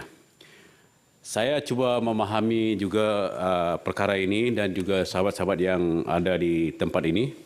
Jadi saya tertarik dengan penerangan yang telah diberikan oleh Timbalan Menteri berkaitan rang undang-undang ini, di mana sekarang ini jenayah selalu rentas sempadan, ya, terutamanya skema ataupun penipu lah kalau kita terjemahkan dia skema ini. Jadi saya tertarik dengan perkara yang kita menyiasat ini, bagaimanakah siasatan ini boleh dilakukan ataupun bagaimanakah pindaan ini boleh membantu kita, terutamanya penjenayah-penjenayah yang sekarang ini. Dan saya mendapat maklumat daripada pihak berkuasa bahawa ada penjenayah yang daripada luar negara, mereka sanggup menyewa rumah yang sekuritinya sangat ketat dan mereka sanggup membayar sampai puluhan ribu pun walaupun sebulan, ya.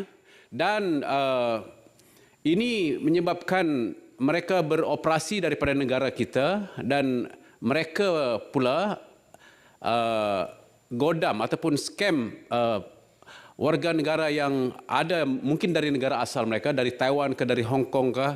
Jadi bagaimanakah ini boleh membantu kita berhubungan dengan negara yang mereka scam dari negara asal mereka sendiri. Jadi ini yang saya ingin bertanya tentang ini. Saya juga turut ingin bertanya tentang bagaimanakah Akta 621 ini dilaksanakan dengan negara-negara yang kita mungkin banyak kita tak ada hubungan diplomatik.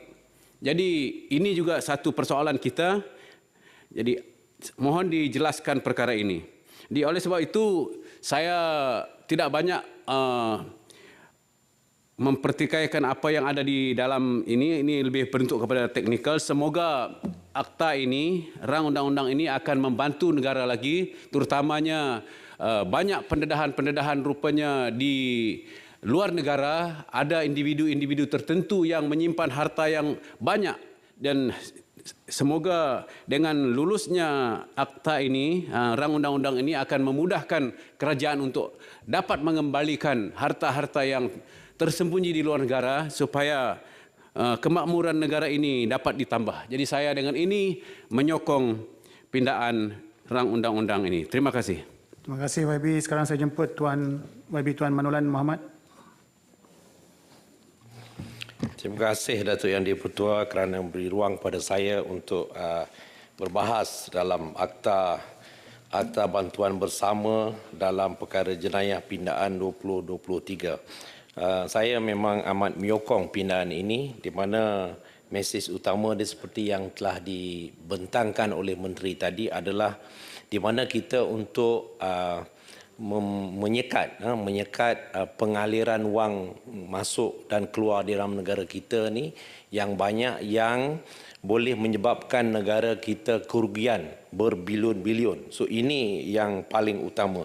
Cuma saya nak sikit saja saya nak tanya berkenaan pindaan Seksyen 2 di mana di sini dihuraikan banyak seperti bank berlesen dan sebagainya. Cuma adakah pengurup wang berlesen ini termasuk di dalam senarai pindaan ini? Kerana pengurup wang berlesen ini memang banyak di dalam negara kita dan banyak juga di luar negara di mana pengaliran wang ini boleh berlaku sebenarnya sangat mudah dan juga ini juga menyebabkan pengaliran wang kita yang berbilion-bilion. Dan seterusnya berkenaan dengan harta mudah alih yang disebut oleh Menteri tadi di mana harta yang ada aset-aset yang dibeli di luar negara ini bagaimana untuk kita nak ambil balik ataupun bagaimana untuk kita nak lelong dan kita cairkan dia supaya wang yang ini kita boleh kembalikan di dalam negara kita dengan pindaan ini. Dan seterusnya saya ingin bertanya kepada Timbalan Menteri, adakah halangan untuk membawa wang tunai ini yang dalam jumlah yang banyak ini masih dibenarkan keluar daripada negara kita? Sebab setahu saya dulu memang ada certain amount sahaja yang boleh dibawa keluar ke luar negara. Dan seterusnya saya juga tengok dalam sini ada disebut berkenaan dengan seksyen kesalahan berat tadi. Kesalahan berat, erti dia 1 tahun penjara, satu hukuman yang lebih berat. Tetapi kalau melibatkan jenayah perdagangan yang melibatkan saham yang besar dipindahkan keluar negara, duit yang banyak, adakah hukuman berat itu sama dengan denda yang dikenakan setahun? Jadi saya seolah-olah saya minta Timbalan Menteri menjelaskan, adakah hukuman berat ini denda setahun sahaja ataupun satu hukuman yang sangat subjektif, hukuman berat yang lebih berat. Jadi cuba jelaskan di situlah saya nak clarify pada Timbalan Menteri. Seterusnya saya sempat tengok tadi yang Timbalan Menteri sebut tadi berkenaan dengan pasal 3. Pasal 3 iaitu melucutkan hak merampas harta, mendapatkan balik. Bagaimana kita nak buat seperti sekiranya harta-harta itu tidak ada kerjasama daripada negara tersebut dan bagaimana kita nak ambil alih? Ini kita dah pernah alami seperti yang disebut oleh Yang Berhormat Prof tadi. Itu Asset One MDB ini bagaimana kita nak cairkan. Jadi dan saya juga tengok di sini banyak fungsi seperti diserahkan kepada pejabat peguam negara dan adakah juga kabinet sebenarnya ataupun parlimen parlimen mempunyai kuasa ataupun hak untuk mengisytiharkan bahawa individu tersebut adalah membuat satu jenayah yang besar yang boleh menyebabkan kerugian yang besar pada negara kita dan bagaimana untuk kita nak membuktikan sekiranya tidak ada kerjasama daripada empunya atau yang dituduh ataupun syarikat-syarikat yang terlibat, khususnya yang melibatkan warga negara asing. Jadi saya, Datuk Yang di-Pertua, itu sahaja perbahasan saya menyokong rang undang-undang ini. Sekian, terima kasih. Terima kasih. Sekarang kita pergi kepada pembahas terakhir, Datuk Johannes Abdul Aziz. Terima kasih Tuan Yang di-Pertua. Saya juga mengucapkan terima kasih kerana turut serta membahaskan rang undang-undang bantuan bersama dalam perkara jenayah pindaan 2023.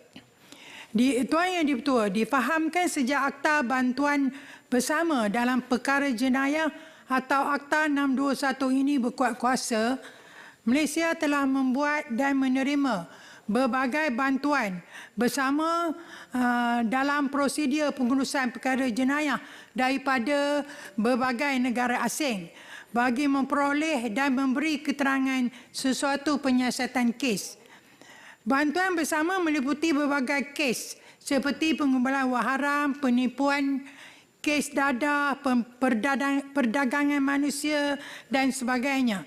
Untuk memberi gambaran yang lebih jelas mengenai kekuatan akta ini, saya pohon Menteri untuk memberikan statistik bilangan kes jenayah yang Malaysia telah berjaya diselesaikan melalui bantuan kerjasama dengan negara asing secara spesifik. Tuan Yang Bertuah, saya amat menyokong pindaan fasa 4 yang bertujuan meminda Seksyen 7/2 bagi memberi kuasa kepada peguam negara untuk membuat permintaan bagi mendapatkan bantuan dalam perkara jenayah secara terus kepada pihak berkuasa yang berkaitan di sesuatu negara asing jika ia perlu dilaksanakan dengan segera dalam keadaan tertentu.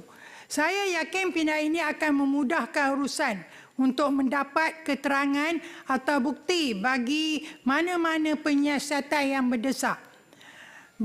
Begitu juga dengan pindaan fasa 6/19/2 untuk membolehkan sesuatu negara asing untuk membuat sesuatu permintaan bagi bantuan dalam perkara jenayah secara terus kepada peguam negara jika ia perlu dilaksanakan dengan segera dalam keadaan tertentu. Namun begitu, saya mencadangkan agar boleh dimasukkan definisi keadaan tertentu di dalam RUU ini agar parameternya lebih jelas untuk menentukan keadaan mana yang membolehkan peguam negara mendapatkan atau memberi bantuan bersama secara terus.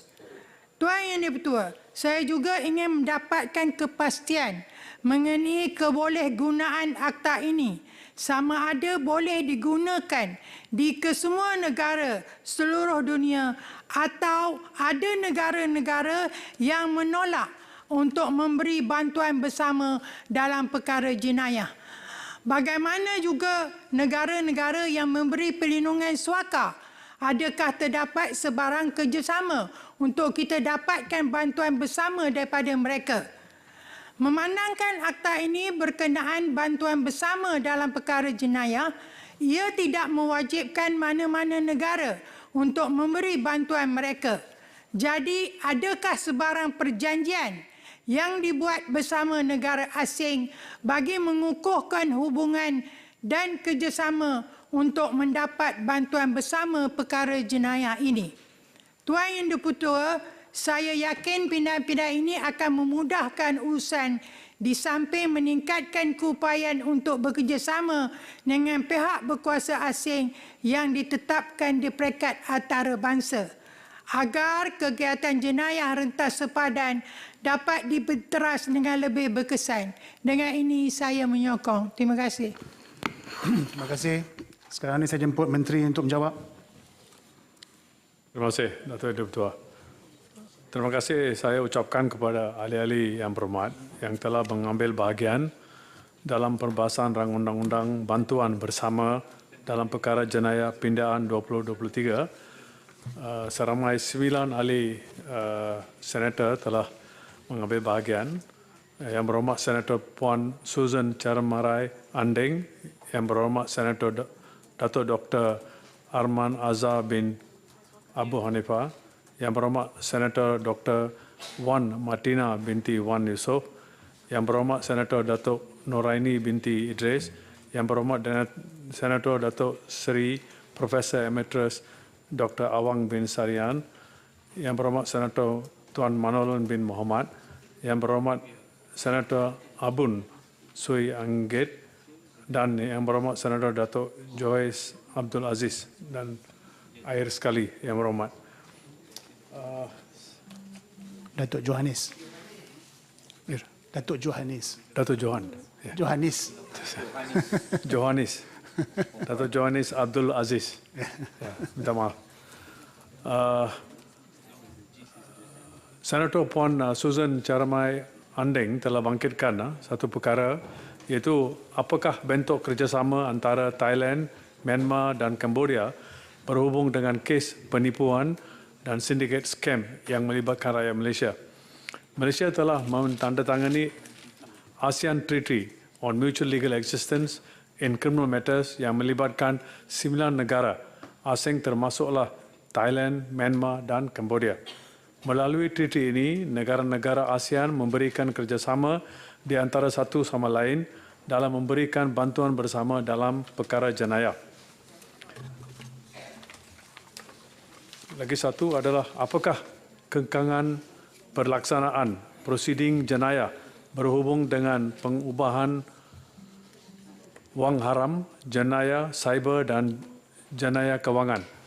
Tiada kekangan setakat ini mengambil kira agensi penguatkuasaan yang terlibat yang memberi kerjasama yang padu bagi mendapatkan keterangan evidence yang dipohon melalui bantuan bersama dalam perkara jenayah berhubung dengan jenayah-jenayah tersebut.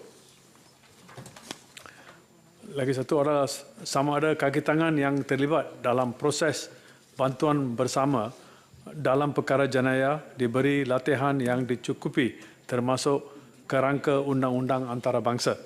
Kaki tangan yang terlibat dalam proses bantuan bersama dalam perkara jenayah mendapatkan latihan yang mencukupi di mana pada tiap-tiap tahun terdapat bengkel atau kursus yang akan dijalankan oleh bahagian pendakwaan Jabatan Pegawai Negara bagi memberi latihan dan exposure kepada law enforcement agencies dan juga deputy public prosecutors.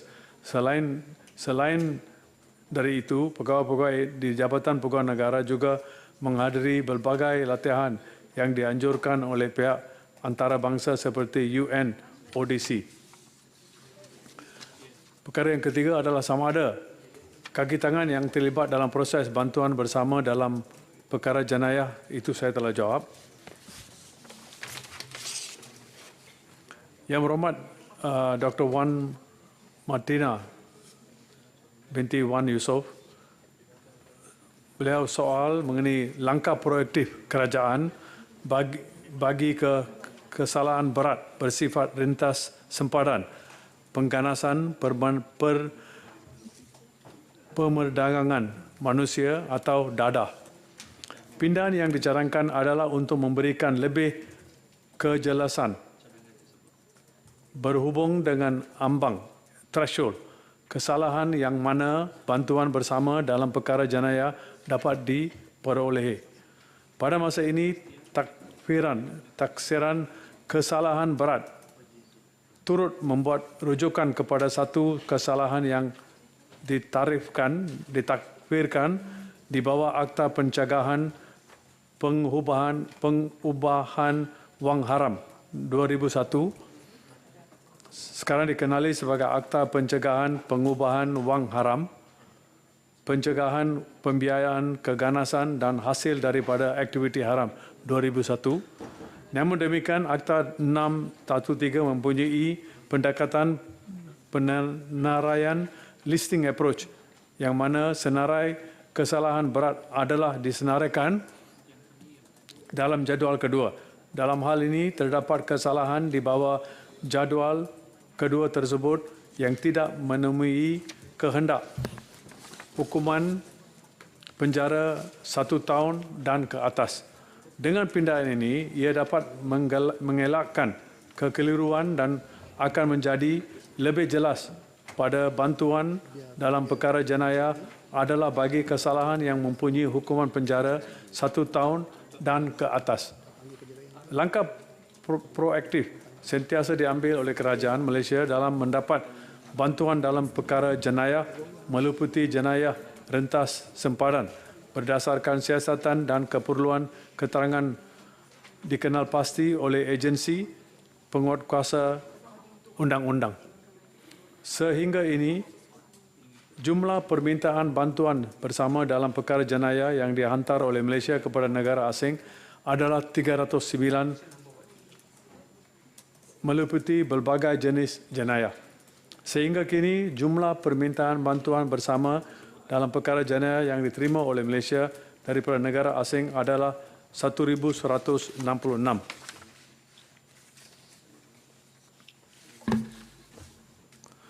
Merujuk fasal 4 pindaan untuk membolehkan peguam negara dalam keadaan tertentu untuk membuat permohonan secara terus, apakah kekangan utama yang dikenal pasti dari segi mutual legal assistance antara Malaysia dan negara lain oleh AGC di mana negara luar tidak dapat memberikan kerjasama sepenuhnya bagi saksi, bagi kes ekstradisi dan sebagainya.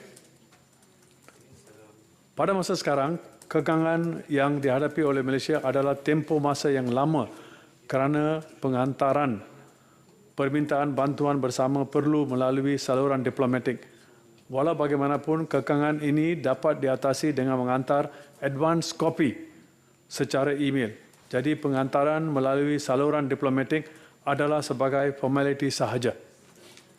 Lagi satu soalan adalah bagaimana dengan masalah memperolehi dokumen bagi kes domestik, contohnya bagi transaksi cawang kewangan ke luar negara dengan agensi kuatkuasa SPRM dan asing dan kedutaan asing dan jika tak dapat kerjasama tersebut. Dari segi penerimaan dan pembuktian keterangan yang diterima dari negara luar di Mahkamah Malaysia, ia tidak menjadi masalah kerana akta ini turut memperuntukkan prosedur penerimaan sebagai keterangan di mahkamah di bawah Seksyen 90F Akta Keterangan 1950. Yang berhormat Senator Dr. Arman Azhar bin Abu Hanifah bertanya satu soalan, adakah terdapat salah guna kuasa peguam negara berhubung dengan pasal 4, 6 dan 9? Senang saya, tidak ada. Tiada isu salah guna kuasa. Mengambil kira pindaan kepada pasal 4 dan 9 adalah bagi tujuan mendapatkan dan menyalurkan permintaan bantuan bersama dalam perkara jenayah daripada dan kepada negara asing. Berhubung dengan pasal 6, ia hanya merujuk kepada kuasa peguam negara untuk membuat perkiraan berhubung dengan perintah pelucutkan jika peguam negara berpuas hati bahawa terdapat alasan menusabah untuk mempercayai bahawa peralatan dan harta berada di negara asing itu. Pasal ini adalah untuk bertujuan untuk membolehkan permintaan bantuan bersama dalam perkara jenayah dibuat kepada negara asing.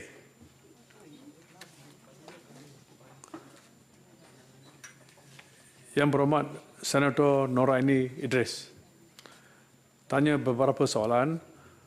Beberapa jumlah kes yang melibatkan warga negara di luar negara. Jabatan Peguam Negara akan menyediakan jawatan bertulis. Perkara ini adalah spesifik dan satu jawapan tulis akan diberikan. Jumlah kes mutual legal assistance yang diklasifikasikan sebagai bagi kes yang melibatkan warga asing di luar negara.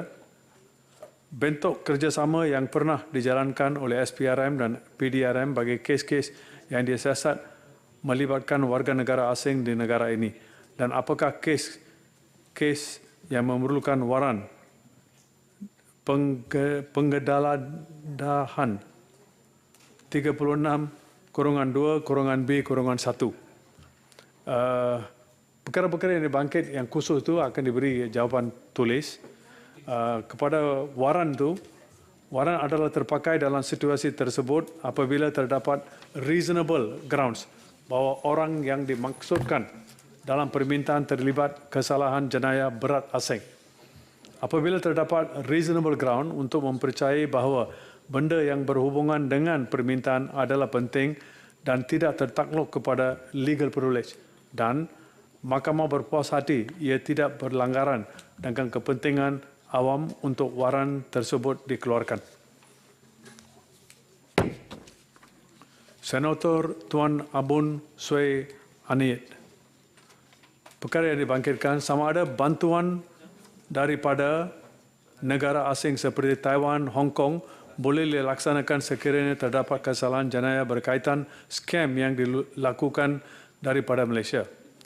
Jawapan, bantuan bersama dalam perkara jenayah daripada Hong Kong mengambil kira Hong Kong merupakan rakan treaty Malaysia berhubung dengan bantuan bersama dalam perkara jenayah.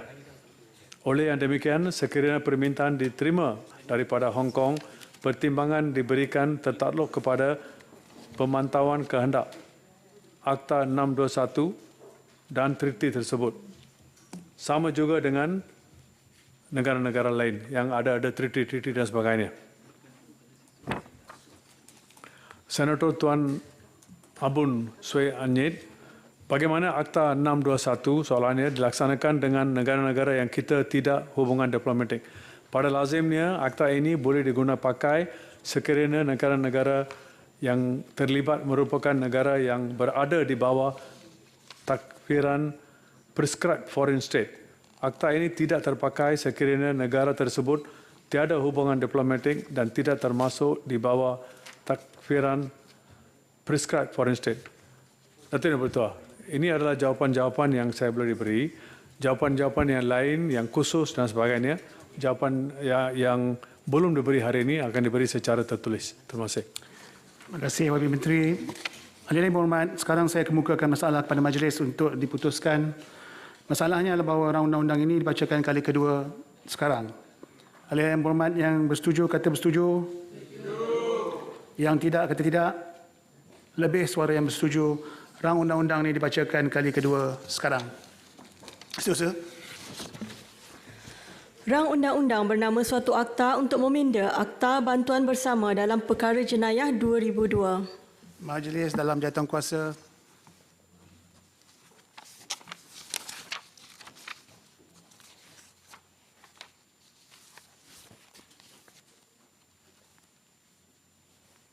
Setiausaha.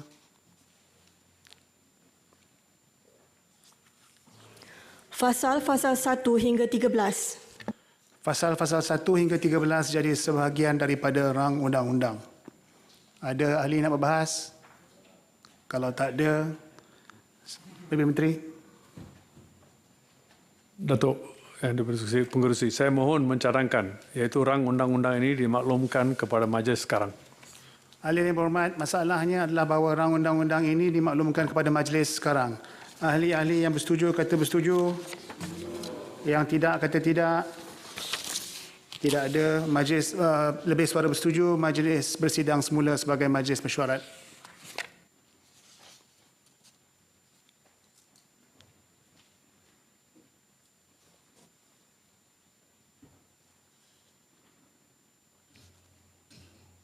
Setiausaha.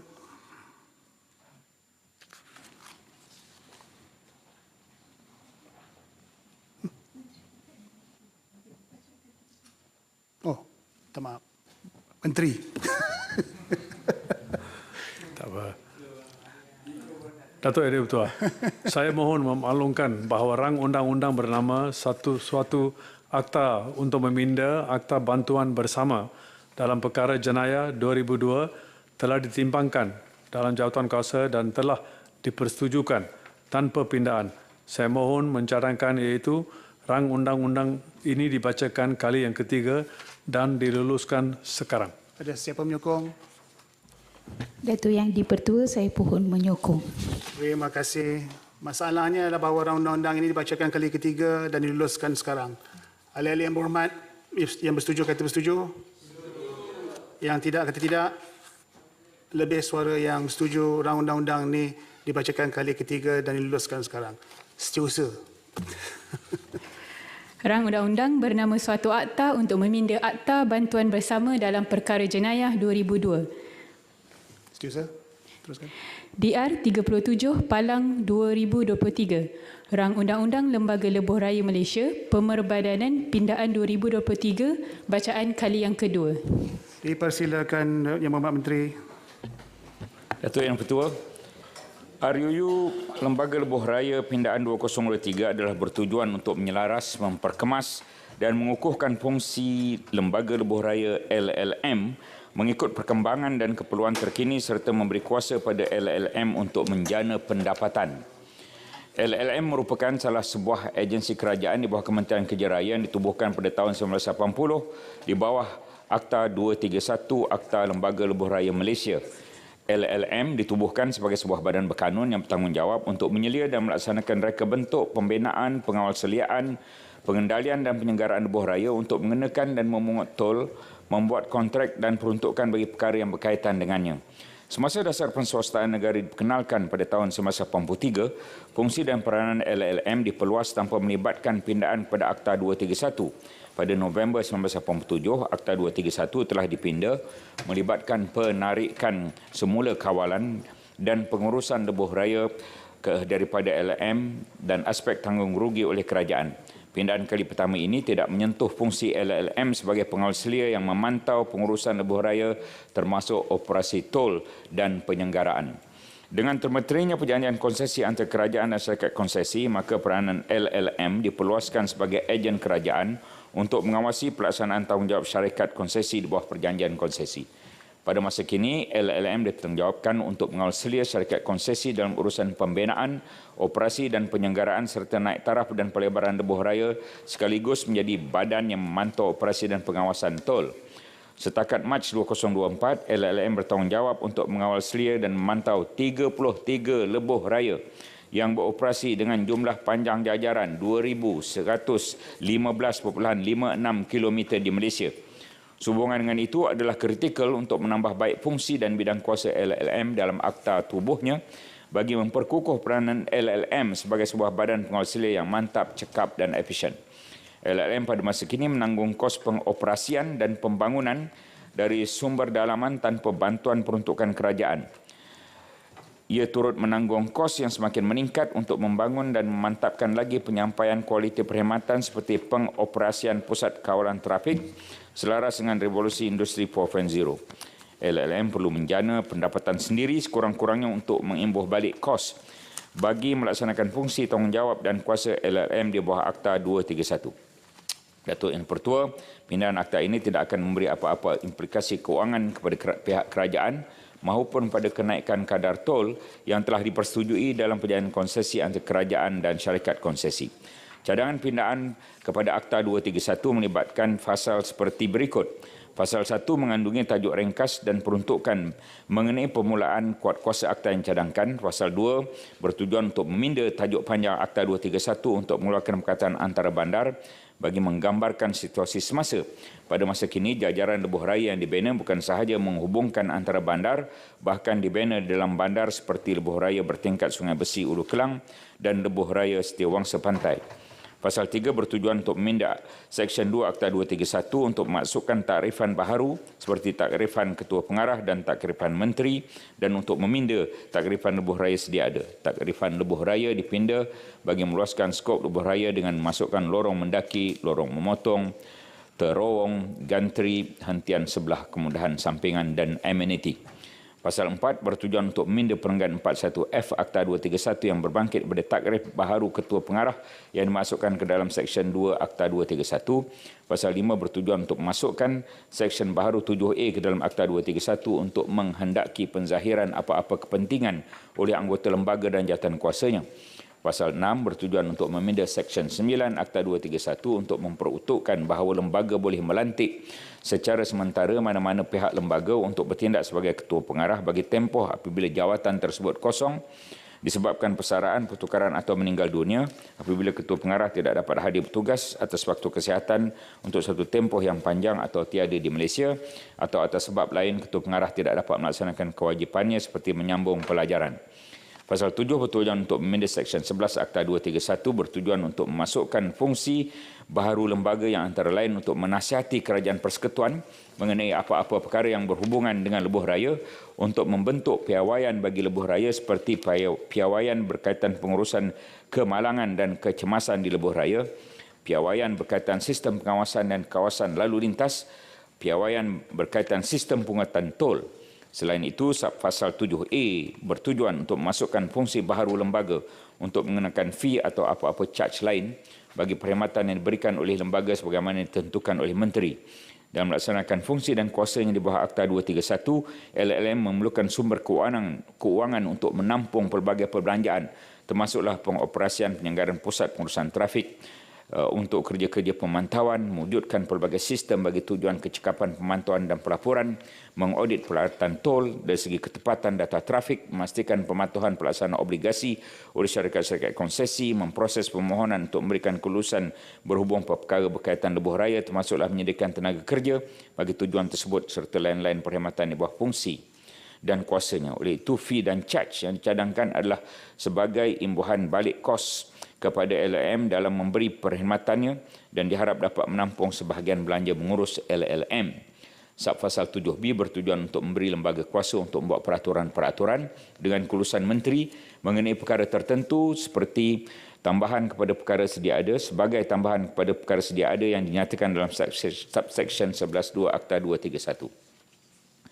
Pasal 8 bertujuan untuk meminda Seksyen 12 Akta 231 untuk mengadakan peruntukan bagi pembayaran apa-apa lebihan wang dari pemberian kerajaan ke dalam kumpulan wang disatukan persekutuan. Pasal 9 bertujuan untuk meminda Seksyen 16 Akta 231 untuk memperuntukkan bahawa lembaga boleh meminjam apa-apa wang yang diperlukan oleh lembaga dengan kelulusan Menteri dan Menteri Keuangan.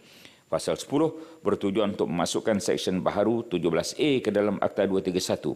Seksyen 17A yang cadangkan memperuntukkan kuasa lembaga untuk menumbuhkan syarikat dengan kelulusan Menteri dan Menteri Keuangan. Tujuan penubuhan syarikat oleh LLM adalah supaya boleh melaksanakan atau terlibat dalam projek, skim atau perusahaan yang telah dirangka atau dijalankan oleh LLM dalam melaksanakan fungsi dan kuasanya di bawah Akta. Penubuhan syarikat beserta limitasi kuasa adalah tertakluk pada kelulusan Menteri Kerja Raya dan Menteri Keuangan sebagai salah satu langkah bagi mengelakkan percanggahan kepentingan conflict of interest selaku badan yang mengawal selia syarikat konsesi. Sumber dana penubuhan syarikat kelak adalah daripada kumpulan wang Lembaga Lebuh Raya Malaysia dan pinjaman keuangan yang diuluskan oleh Menteri Kerja Raya dan Menteri Keuangan. Tiada implikasi keuangan kepada kerajaan dalam hal ini dan segala risiko adalah di bawah tanggungan LLM sepenuhnya. Jenis perniagaan dan fungsi anak syarikat yang dihasratkan adalah seperti perkongsian pintar dalam memanfaatkan aset lebuh raya untuk memberikan nilai tambah kepada pengguna lebuh raya. Kedua, syarikat berkaitan Internet of Things untuk manfaat industri dan pengguna lebuh raya serta alam sekitar seperti pengesanan kenderaan, lokasi dan kelajuan, pemantauan lori kimia, barangan berisiko, tanah runtuh, kawalan pelampuan lebuh raya, pemeriksaan jambatan dan lain-lain aset lebuh raya. 3. Syarikat bagi penyelidikan dan pembangunan R&D serta pemasaran serta hasil kajian berkaitan lebuh raya dan memberi manfaat pada industri lebuh raya. Dan keempat, syarikat bagi mengadakan dan mengendali kursus serta latihan berkaitan perancangan, pembinaan, operasi, penyelenggaraan, pengurusan lebuh raya bagi memantapkan kompetensi personel industri lebuh raya. Pasal 11 bertujuan untuk meminda Seksyen 25 Akta 231 mengasukkan penalti di bawah Seksyen 25 Akta 231 ke dalam penalti am di bawah Seksyen 26 Akta 231. Pasal 12 bertujuan untuk meminda Seksyen 26 Akta 231 bagi menaikkan denda bagi penalti am daripada tidak lebih RM5,000 kepada tidak lebih RM20,000. Peningkatan jumlah penalti adalah berdasarkan justifikasi berikut. Pertama, meningkatkan keberkesanan penguatkuasaan. Peningkatan kadar penalti diharapkan dapat menimbulkan rasa gerun untuk melakukan kesalahan. Yang kedua, peningkatan nilai denda mengambil kira nilai mata wang semasa dan kos membaikkan kerosakan aset lebuh raya mengikut kadar semasa. Pasal 13 bertujuan untuk masukkan Seksyen baharu 26A dan 26B ke dalam Akta 231. Seksyen 26A yang dicadangkan bertujuan untuk memperuntukkan bahawa tiada pendakwaan boleh dimulakan bagi apa-apa kesalahan di bawah Akta 231 atau mana-mana peraturan yang dibuat di bawah Akta 231 kecuali oleh atau dengan keizinan bertulis pendakwa raya. Seksyen 26B yang cadangkan bertujuan untuk memberi Menteri Kuasa dan kelulusan pendakwa raya untuk membuat peraturan-peraturan yang menetapkan mana-mana kesalahan di bawah Akta 231 atau mana-mana peraturan yang dibuat di bawah Akta 231 boleh dikompaun serta kaedah dan tata cara bagi mengkompaun kesalahan itu. Pasal ini juga bertujuan untuk memberikan kuasa pada mana-mana pegawai yang diberi kuasa oleh lembaga untuk melaksanakan pengkompaunan kesalahan itu dengan keizinan secara bertulis pendakwa raya. Pasal 14 bertujuan untuk menggantikan Seksyen 27 Akta 231 untuk meletakkan obligasi kerahsiaan berhubung dengan apa-apa penzahiran maklumat atau dokumen yang diperoleh oleh anggota lembaga atau mana-mana jawatan kuasanya atau mana-mana pegawai atau pengkhidmat atau ejen lembaga atau mana-mana orang yang menghadiri mana-mana mesyuarat lembaga atau mana-mana jawatan kuasanya. Pasal 15 bertujuan untuk masukkan seksyen baharu 33, 34, 35 ke dalam Akta 231.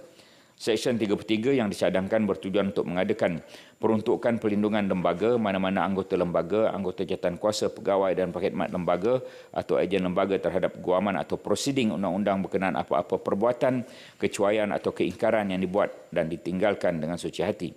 Seksyen 34 yang cadangkan bertujuan untuk mengadakan peruntukan bagi pemakaian Akta Perlindungan Pihak Berkuasa Awam 1948 sebagai perlindungan kepada lembaga, anggota jawatankuasa, pegawai dan perkhidmat lembaga atau ejen lembaga yang bertindak dan melaksanakan kewajipan statutori atau kewajipan awal lain.